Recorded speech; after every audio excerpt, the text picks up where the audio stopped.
The check engine light is on because your car's self-diagnostic system identified an issue maintaining an acceptable air-fuel mixture to burn in the engine. This type of fault is not likely to result in a breakdown that could leave you stranded. Please keep in mind that your car may be emitting harmful exhaust fumes and using excessive fuel while the check engine light remains on. There are several things that can cause this issue.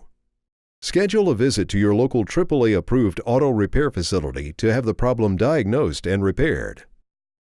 To find a AAA-approved auto repair facility near you, visit AAA.com/auto repair.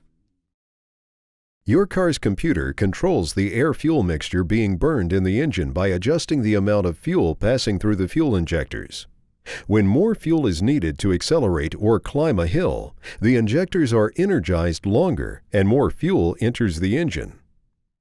The computer uses information from several sensors to precisely control the amount of fuel entering the engine. The mass airflow sensor signals the computer about how much air is entering the engine at any time. The computer uses this primary sensor along with other sensors that measure intake air temperature, engine temperature, and driver demand to calculate the proper amount of fuel to inject. An oxygen sensor is located in the engine exhaust to verify the air-fuel mixture was correct and properly burned. If the signal from the sensor indicates that too much fuel is being injected, the computer reduces fuel flow. In a similar manner, fuel flow can be increased by the computer as needed.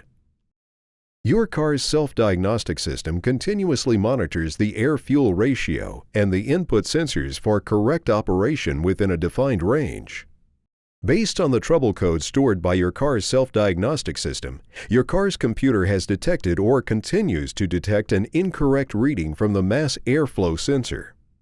There are several things that can cause this issue. Schedule a visit to your local AAA-approved auto repair facility to have the problem diagnosed and repaired. To find a AAA-approved auto repair facility near you, visit AAA.com/auto repair.